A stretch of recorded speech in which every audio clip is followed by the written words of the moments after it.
improper integral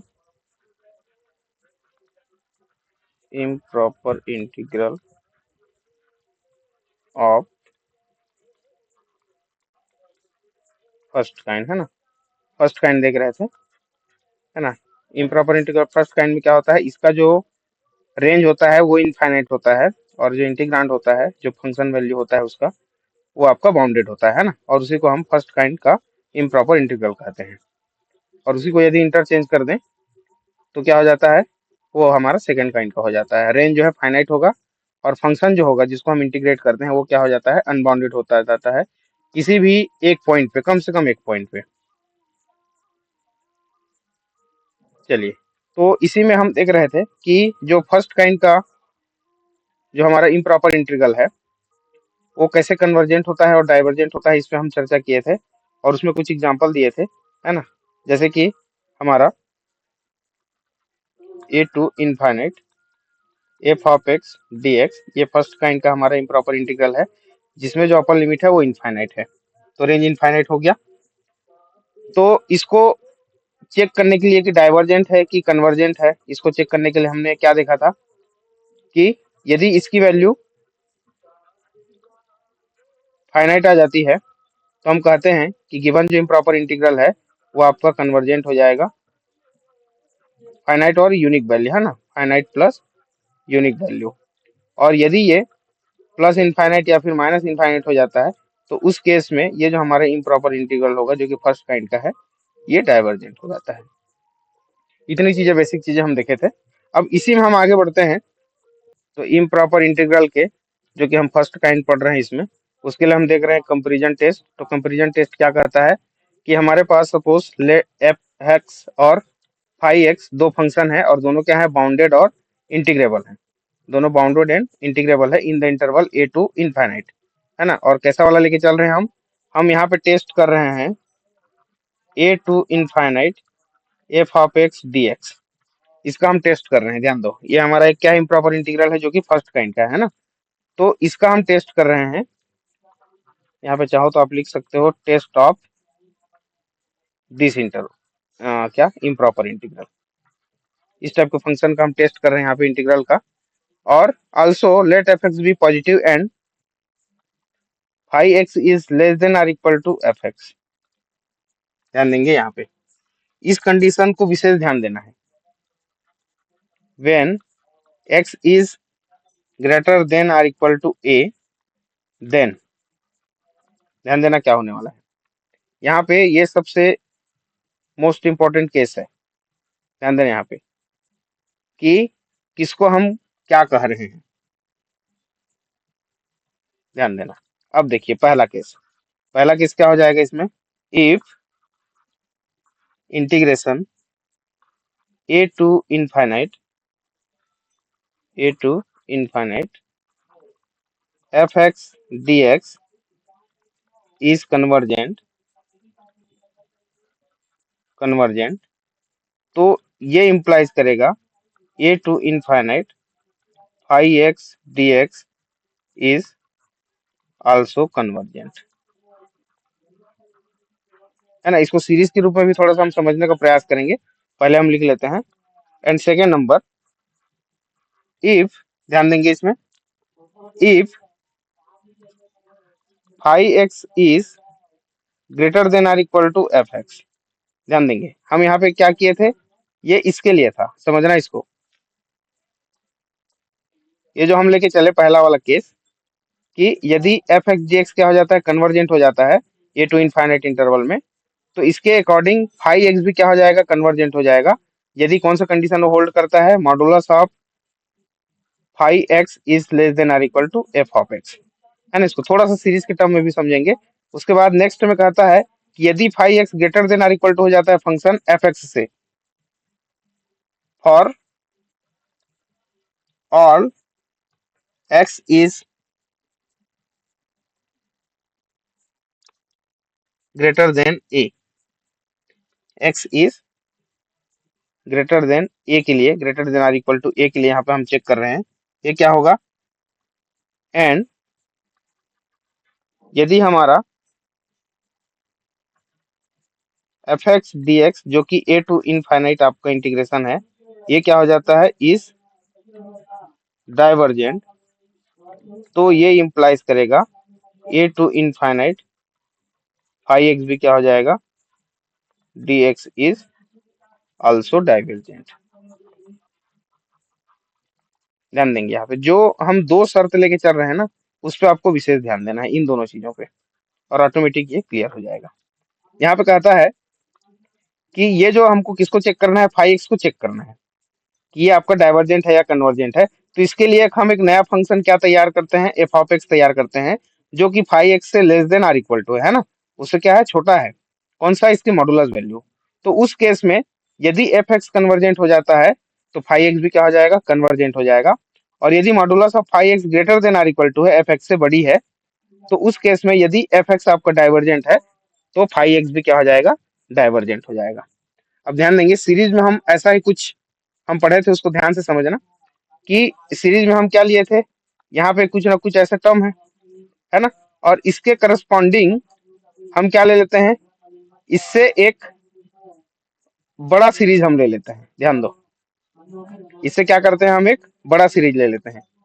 तो और ये बड़ा सीरीज कहाँ से बना है, इसी को ध्यान में रखते हुए बनाया गया है। ध्यान देना, ये आपका सीरीज जो है छोटा सीरीज है और नीचे वाला जो है बड़ा सीरीज है आपका। तो यदि बड़ा सीरीज आपका क्या हो जाता है, कन्वर्जेंट हो जाता है, तो इसका इससे छोटा वाला सीरीज भी ऑटोमेटिक क्या हो जाएगा, कन्वर्जेंट हो जाएगा। ध्यान देना, कन्वर्जेंट के केस में यदि बड़ा सीरीज कन्वर्जेंट है तो छोटा क्या हो जाएगा, कन्वर्जेंट हो जाएगा, इसको लेके चलेंगे। लेकिन जब हम डाइवर्जेंट की बात करेंगे, तो यदि ये छोटा वाला सीरीज क्या हो जाए, डाइवर्जेंट हो जाए, तो उससे बड़ा सीरीज भी क्या होना है, ऑलरेडी डाइवर्जेंट ही होगा। ध्यान दो, जैसे मैं कह रहा हूँ कि 1 2 3 4 5 इस प्रकार 6 से लेकर ये आपका 100 तक है, यहाँ पे इसको आप 80 तक ले लो। ध्यान से समझना इसको, है ना। अब एक सीरीज हमने लिया 80 तक और दूसरा सीरीज लिया हमने 1 से लेकर 100 तक। मैं केवल समझाने के लिए कह रहा हूँ इसको, है ना, कि ये कैसे काम कर रहा है, आपको दिमाग में रखने के लिए। तो अब ये क्या हो गया, ये छोटा वाला सीरीज को हम ले लिए फाई एक्स, इसको हमको चेक करना है। और इससे बड़ा सीरीज हम क्या बना दिए, या फंक्शन बना दिए, एफ एक्स बना दिए। और हम कह रहे हैं कि फाई एक्स का जो मॉडुलस है वो less than or equal to F of X है, जो इसमें देखने को मिल रहा है हमको, है ना। तो यदि एफ ऑफ एक्स क्या हो जाता है, आपका कन्वर्जेंट हो जाता है, मतलब बड़ी वाली जो फंक्शन है, या फिर कहें बड़ा सीरीज जो आपका कन्वर्जेंट है, तो इससे छोटा सीरीज भी ऑटोमेटिक क्या हो जाएगा, कन्वर्जेंट हो जाएगा। इसी क्रम में जस्ट उल्टा ले लो, अब 100 वाले को आप क्या ले लो, फाई एक्स ले लो, और छोटे वाले को क्या ले लो, डाइवर्जेंट ले लो। ध्यान देना, छोटे वाले को क्या ले लो, एफ एक्स ले लो। तो एफ एक्स के अनुसार हमको फाई एक्स बनाना है। तो यदि एफ एक्स यहाँ पे क्या हो जाता है, आपका डाइवर्जेंट हो जाता है, तो इससे जो बड़ी सीरीज है जो कि इसी से आगे बना हुआ है, तो ये भी ऑटोमेटिक क्या हो जाएगा, आपका डाइवर्जेंट हो जाएगा। बिल्कुल इसी तर्ज पे ये वाला जो इम्प्रॉपर इंटीग्रल है फर्स्ट काइंड का, उसका ये कंपेरिजन टेस्ट है, बिल्कुल एज इट इज वैसे ही इसको समझना है। बताइए, समझ आया क्या ये वाला जो पॉइंट है। हेलो,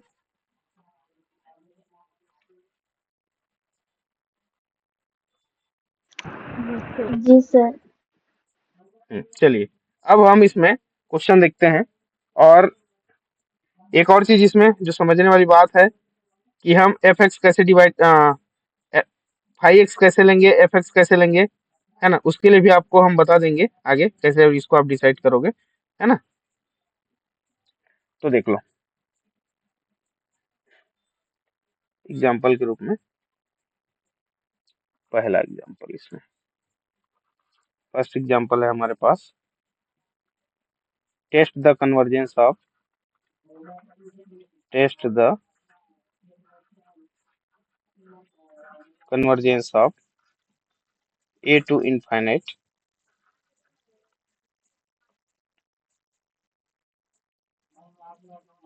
अच्छा इसके लिए मैं कुछ गड़बड़ कर दिया, हाँ ठीक। अच्छा, एक और चीज ध्यान दो, इसके पहले एक चीज और हमको इसमें पढ़ना पड़ेगा, और वो क्या चीज है, आप लोग ध्यान देंगे। जब हम सीरीज पढ़े थे, तो सीरीज में कंपैरिजन टेस्ट लगाने के लिए जिसकी मदद से हम एक सीरीज को कन्वर्जेंट डाइवर्जेंट बताते थे, तो उसके लिए एक हम पी सीरीज टेस्ट यूज करते थे, याद होगा आप लोगों को, है ना। पी सीरीज टेस्ट का इस्तेमाल करके हम बताते थे कि जो ऑक्सिलरी सीरीज है वो डाइवर्जेंट है या कन्वर्जेंट है उसको बताते, और उसके अनुसार जिस सीरीज को हमको चेक करना था कि वो कन्वर्जेंट है या डाइवर्जेंट है उसको हम बताते थे ऑक्सिलरी सीरीज के मदद से, है ना। तो यहाँ पर भी हम पी सीरीज जैसा ही एक फंक्शन हम लेके चलेंगे और उसकी मदद से हम कंपैरिजन टेस्ट लगाएंगे। ध्यान देंगे, बात आ रही है समझ में। इसके मदद से हम कंपैरिजन टेस्ट का क्या करेंगे, यूज करेंगे। तो सबसे पहले हम इसको देख लेते हैं कि ये क्या कह रहा है ना। इसको ध्यान से समझना इसको। तो ये है आपका dx upon x to the power n type का, where a is greater than 0। यहाँ पे जो हम लोअर लिमिट की जो बात कर रहे हैं ना वो क्या है, ग्रेटर देन 0 है ना। पहले हम इसको समझ लेते हैं और इसी टेस्ट की मदद से हम कंपैरिजन टेस्ट लगाएंगे। ध्यान दें, कंपैरिजन टेस्ट में जो हम एफ को चेक करेंगे कि ये डाइवर्जेंट है या कन्वर्जेंट है, इस एफ को हम कहाँ से चेक करेंगे, यहाँ से चेक करेंगे। ये जो पहला पॉइंट हम लेके चल रहे हैं dx upon x to the power n where a is greater than 0, इस लिमिट के लिए इसकी मदद से same to same comparison test में हम पी सीरीज यूज करते थे, बिल्कुल वैसे ही यहाँ पे इस इम्प्रॉपर इंटीग्रल के लिए जो कंपैरिजन टेस्ट हम यूज करेंगे, हम किसकी मदद से उसको हल करेंगे, ये dx upon x to the power n type का, है ना। तो वहाँ पे वो पी सीरीज था, यहाँ पे पी की जगह हम पावर में n लेके चल रहे हैं। अब चलिए इसको हम चेक करते हैं कि ये डाइवर्जेंट कब होगा, कन्वर्जेंट कब होगा। उस केस के लिए n के कौन से वैल्यू के लिए आपको डाइवर्जेंट और कन्वर्जेंट देगा, वो हमको इसको फाइंड करना है पहले। तो हमारे पास जो है solution a to infinite dx upon x to the power n, this is equal to, जब इनफाइनाइट होता है तो हम क्या लगा सकते हैं, लिमिट लगा सकते हैं x to the infinite, a to x हो जाएगा और ये dx upon x to the power n हो जाएगा, है ना। यहाँ से limit x tending to infinite और ये हो जाएगा x to the power minus n plus 1 upon minus n plus 1 और ये लिमिट लग जाएगा a टू x। इसको थोड़ा सा लिखने का ढंग बदल दो, limit n tending to infinite, ये क्या हो जाएगा x to the power 1 minus n upon 1 minus n और ये a टू x। अब जैसे ही इसमें हम अपर लिमिट लोअर लिमिट लगाएंगे तो क्या हो जाएगा, limit n tending to infinite, पहले हम अपर लिमिट लगाएंगे तो x की जगह में x रहेगा तो ये x to the power 1 minus n हो जाएगा, माइनस x की जगह लोअर लिमिट लगाएंगे तो a to the power 1 minus 1 हो जाएगा और इसके अपॉन में हो जाएगा 1 माइनस n। ये हमने अपर लिमिट लोअर लिमिट यहाँ पे सेट कर दिया। अब ध्यान दें, यहाँ से जो मेन शर्त है वो स्टार्ट होता है कि n के किस किस वैल्यू के लिए हमको डाइवर्जेंट कन्वर्जेंट मिल सकता है ना। तो पहला हम केस देख रहे हैं when n is greater then 1, है ना, कि n की वैल्यू यदि 1 से बड़ी है तब हमको क्या मिलता है। ध्यान से समझना इसको। अब इसको किस तर्ज पे हम लेना चाहते हैं, हम लेना चाहते हैं, देखिए पावर में क्या आया है 1 माइनस एन, 1 माइनस एन, और डिनोमिनेटर में भी क्या आया है 1 माइनस एन। तो n इज ग्रेटर देन 1 को हम क्या लिख सकते हैं, इसको हम लिख सकते हैं 1 इज लेस देन n, दोनों को वही मतलब है, n बड़ी है 1 से कहो या फिर एक छोटी है n से कहो। तो इसको हम क्या लिखेंगे, यदि n को हम लेफ्ट साइड ले आए तो 1 minus N is less than क्या हो रहा है, 0 हो रहा है। ध्यान समझना, हमको कैसे आइडिया आया कि 1 माइनस एन करना है, n माइनस 1 भी तो कर सकते थे 1 को राइट तरफ लेके, ये हमको आइडिया मिला यहाँ से। देखिए a की पावर में 1 माइनस एन, एक्स की पावर में 1 माइनस एन और यहाँ पे 1 माइनस एन, बिल्कुल वैसा ही वैल्यू हम लिए हैं। ध्यान दो यहाँ पे, इसका क्या मतलब है कि 1 माइनस एन क्या हो रहा है यहाँ पे, यदि n को हम 1 से बड़ी वैल्यू लेके चल रहे हैं तो 1 माइनस एन हमको क्या दे रहा है, लेस देन 0 दे रहा है। इसका क्या मतलब हुआ कि 1 माइनस एन इज क्या हो रहा है, ये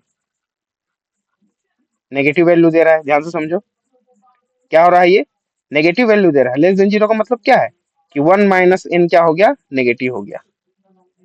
1 माइनस एन नेगेटिव यदि हो जाता है तो क्या हो जाएगा, देखो लिमिट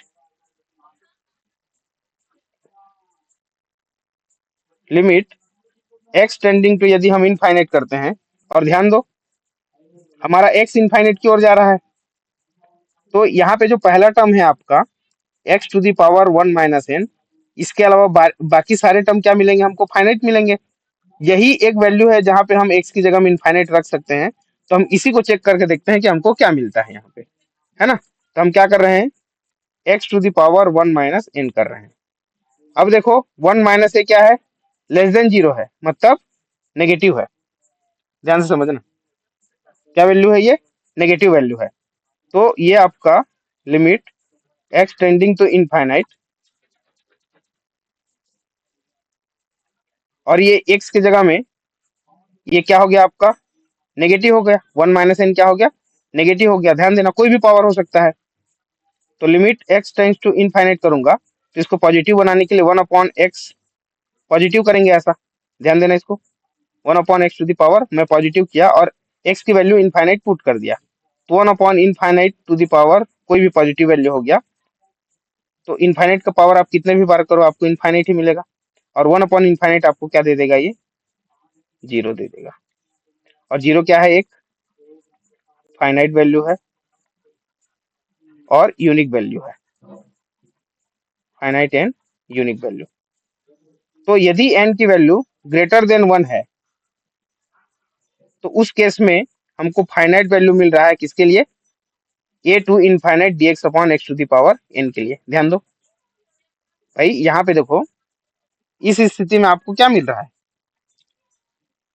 यहाँ पे आ जाते हैं, नीचे आ जाते हैं ना, हम इसको चेक कर लेते हैं। हमको क्या मिला हुआ है फाइनली, हमको मिला है a to infinite dx upon x to the power n, और ये है लिमिट हमारा n, sorry, x tending to infinite x to the power 1 minus n a to the power 1 minus n upon 1 minus n। ये x to the power 1 upon 1 minus n की value क्या रख देंगे हम, 0। तो 0 minus a to the power 1 minus n upon 1 minus n ये मिल गया। तो भाई ये तो क्या हो गया, एक फाइनाइट वैल्यू देगा ना, क्या देगा ये, फाइनाइट वैल्यू देगा। तो जब किसी भी इम्प्रॉपर इंटीग्रल का ऐसा हमको फाइनाइट वैल्यू मिल जाता है, तब ये इंटीग्रल हमारा क्या कहलाता है, कन्वर्जेंट कहलाता है। ये हो जाएगा आपका कन्वर्जेंट। तो यदि हम n इज ग्रेटर देन 1 लेते हैं dx upon x to the power n के केस में, तो ये जो हमारा इंटीग्रल है ये क्या हो जाएगा, कन्वर्जेंट हो जाएगा। अब दूसरा केस लेके चलते हैं हम। दूसरा केस क्या है, case number 2, when n is less then 1, n is less then 1, तो हमको क्या लेना है, 1 माइनस एन के फॉर्म में लाना है। तो इसको हम लिख सकते हैं 1 इज ग्रेटर देन n, या फिर इसी को लिखेंगे 1 minus N is greater than 0। इसका मतलब क्या हो रहा है, ये पॉजिटिव हो रहा है ना। तो पॉजिटिव हो रहा है तो चेक करो हमको पॉजिटिव वैल्यू में क्या मिलेगा, limit x tending to infinite x to the power 1 minus n, है ना। Limit x to the power infinite, और ये x की पावर में कोई भी हम पॉजिटिव टर्म ले लेते हैं, तो इनफाइनाइट जैसे हम पुट करेंगे तो इनफाइनाइट की पावर में कोई भी पॉजिटिव टर्म है तो फिर से हमको क्या दे देगा, ये इनफाइनाइट देगा। और जब ये इनफाइनाइट देगा, देन हमारे पास जो a to infinite dx upon x to the power n है, जिसमें x tending to infinite x to the power 1 minus n minus a to the power 1 minus n upon 1 minus n है। तो यहाँ पे इस वाले टर्म पे हम क्या रख देंगे, इनफाइनाइट। तो इनफाइनाइट के साथ आप कुछ भी सब्ट्रैक्ट करो, डिवाइड करो, फाइनली आपको क्या मिलना है, इनफाइनाइट ही मिलना है। और इनफाइनाइट के केस में ये जो इंटीग्रल है हमारा क्या हो जाएगा, ये हो जाएगा डाइवर्जेंट। तो n की वैल्यू ग्रेटर देन 1 के लिए हमको कन्वर्जेंट मिल गया, और n की वैल्यू लेस देन 1 के लिए हमको मिल रहा है यहाँ पे डाइवर्जेंट। व्हेन, तीसरा जो केस है हमारा इसमें कि n इक्वल टू 1, जब n इक्वल टू 1 होगा तो हमारे पास जो इंटीग्रल है a to infinite dx upon X की पावर n है, ये क्या हो जाएगा, a to infinite dx upon X हो जाएगा कि नहीं। और जब x का पावर 1 हो जाएगा डिनोमिनेटर में, तो इसका तो हम इंटीग्रेशन आसानी से कर सकते हैं। Limit x tending to infinite a to infinite 1 upon X dx, ऐसा है ना। तो x टेंडिंग टू इनफाइनाइट होगा तो 1 अपॉन एक्स का क्या होता है, log x होता है। ध्यान दो, a टू इनफाइनाइट। अब यहाँ पे सॉरी, हम लिमिट इनफाइनाइट ले चुके हैं, तो ये इनफाइनाइट यहाँ पे x हो जाएगा, ये x हो जाएगा, यहाँ पे x हो जाएगा। तो limit x tending to infinite, ये फाइनली हो जाएगा log x minus log A. अब x की वैल्यू इनफाइनाइट पुट करो यहाँ पे, तो log infinite minus log A. अब log ए क्या है, पॉजिटिव वैल्यू है, और log इनफाइनाइट की वैल्यू इनफाइनाइट होती है। तो फाइनली इनफाइनाइट में log ए माइनस करोगे तो आपको क्या मिल जाएगा, इनफाइनाइट ही मिल जाएगा। तो इस केस में भी जब n की वैल्यू 1 हो रही है तो उस स्थिति में भी ये जो हमारा इंटीग्रल है ए टू इनफाइनाइट 1/x⁴n, ये आपको क्या देने वाला है, डाइवर्जेंट देने वाला है। तो फाइनल कंक्लूजन क्या है इसका, कि यदि n की वैल्यू ग्रेटर देन 1 है, किस टाइप का हमारा इंटीग्रल होना चाहिए, ए टू इनफाइनाइट dx/x⁴n, है ना। इस केस में if n is greater then 1 then this integral is convergent, and if n is less than or equal to 1, in this case this improper integral is divergent। बताइए, clear है जी।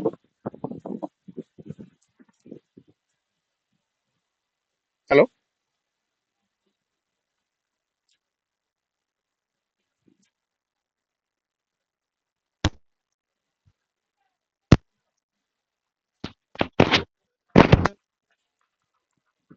Hello, ठीक, चलिए Yes, question sir. लेते हैं हम। Test the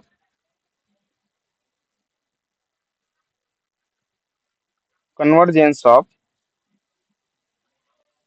A to infinite dx upon में, sorry dx नहीं है, ये है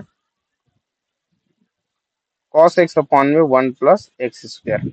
ये सवाल जो है आपके यूनिवर्सिटी में कई बार पूछा गया सवाल है ये dx। इसको हमको वेरीफाई करना है, चेक करना है कि डाइवर्जेंट है या कन्वर्जेंट है।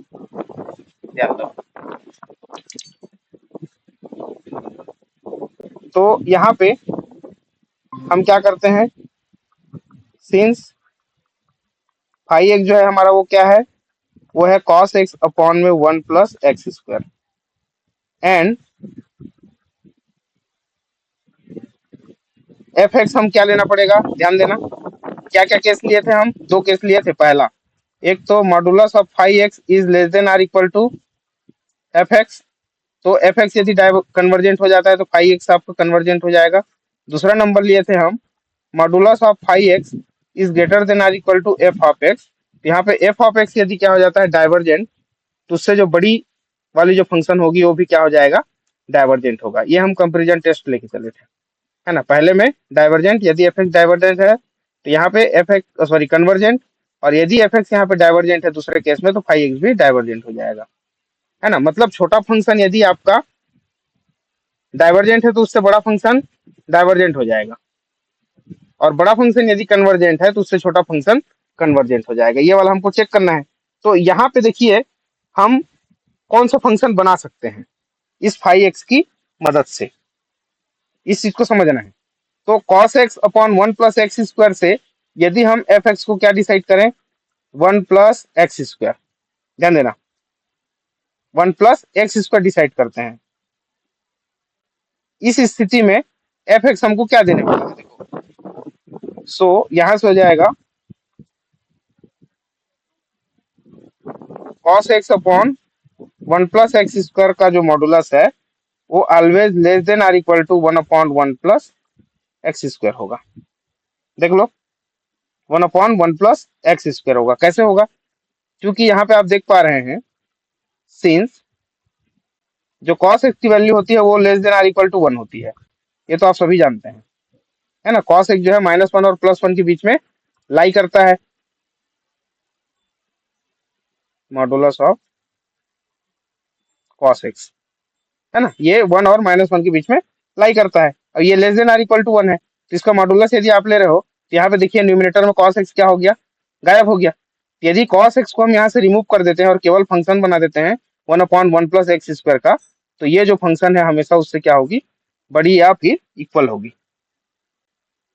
बस यही यहाँ पे मेन काम है कि फाइव एक्स के अकॉर्डिंग हम कौन सा एफ एक्स लेके चलें, और एफ एक्स आपको वही से बनाना है ना। और एफ एक्स आपको कैसे मिलेगा, यदि आपको ट्रिग्नोमेट्री और अलजेब्रिक फंक्शन एक साथ दिया है तो आपको जो अलजेब्रिक वाला होगा ज्यादातर आपको एफ एक्स के रूप में लेके चलना है ना। एफ एक्स के रूप में कैसे वाला टर्म को हमको लेके चलना है, जो अलजेब्रिक एक्सप्रेशन रहेगा अलजेब्रा वाला, उसी को हमको एफ एक्स मानना है। और उन दोनों में आपको कंपेरिजन करना है कि कौन लेस देन है ग्रेटर देन। तो यहाँ पे हमको क्या मिल गया, ये हमको मिल गया एफ एक्स। अब हम फाइव एक्स को चेक करने की बजाय अब किसको चेक करेंगे, हम एफ एक्स को चेक करेंगे। तो एफ एक्स को चेक करेंगे तो कैसा हो जाएगा, now A to infinite F x D X this is equal to A to infinite 1/1 plus X square D X, है ना यहाँ पे। और मैं इसको डायरेक्ट कर दे रहा हूँ, 1/1 प्लस एक्स स्क्वायर का इंटीग्रेशन क्या हो जाएगा, ये हो जाएगा टेन इनवर्स एक्स, और ये हो जाएगा ए टू इनफाइनाइट। जैसे आप लिमिट पुट करोगे, tan inverse infinite minus tan inverse a, और ये टेन इनवर्स इनफाइनाइट आपको क्या देता है, ये आपको दे देता है पाई बाई टू। ध्यान दो क्या दे देता है, पाई बाई,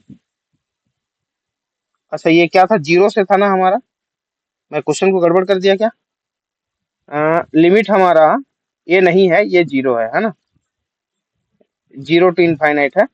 ध्यान देंगे इसमें चेंज कर लेंगे, ये आपका जो लिमिट है ये जीरो टू इनफाइनाइट है, तो ये टेन इनवर्स जीरो हो जाएगा।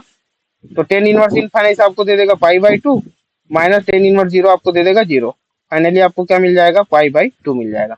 पाई बाई टू जैसे ही मिला, क्या मिल गया हमको, फाइनाइट वैल्यू। तो ये आपका zero to infinite F x D X क्या हो जा रहा है, यहाँ से कन्वर्जेंट हो जा रहा है। So by comparison test, by comparison test a to infinite phi x D x is also convergent हो जाएगा। ध्यान दो, बड़ी फंक्शन क्या हो गई, कन्वर्जेंट, तो उससे छोटे वाला जो इंटीग्रल है वो भी क्या हो जाएगा, कन्वर्जेंट हो जाएगा। बताइए ये वाले क्वेश्चन का सॉल्यूशन समझ आया क्या, hello.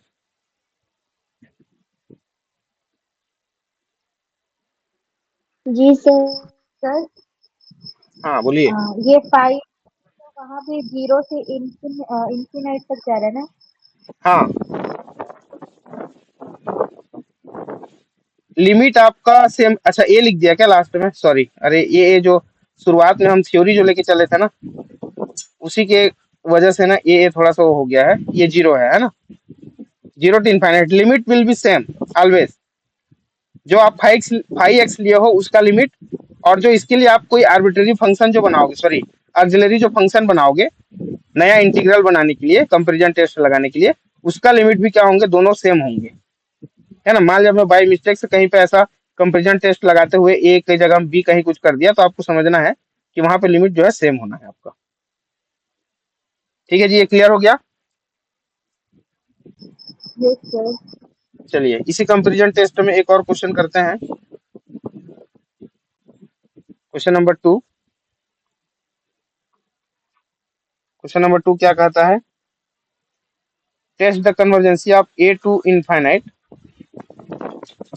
Sine x upon x square D x, x square upon d x हो जाएगा ये, ठीक है।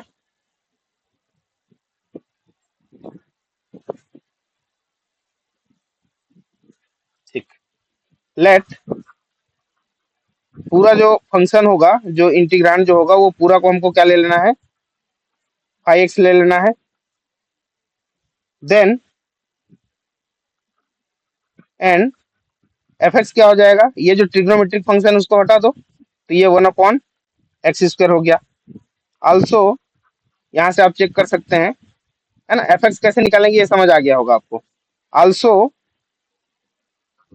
Modulus of sine x upon x square is again less than or equal to 1/x²। देख लो क्यों, क्योंकि जो साइन एक्स है वो भी तो less than or equal to 1 होता है, -1 से +1 के बीच में होता है। तो यदि हम इसको न्यूमिनेटर को यहाँ से रिमूव कर दें तो केवल क्या बचेगा, 1/x²। तो 1/x² क्या हो जाएगा, इससे बड़ी वैल्यू हो जाएगी, less than or equal to वाला केस आ जाएगा इन ए टू इनफाइनाइट। इस बात को भी ध्यान देना है, जो इंटरवल है उसमें जो हमारा फंक्शन है फाई एक्स वो एफ एक्स से less than or equal to होना चाहिए। And now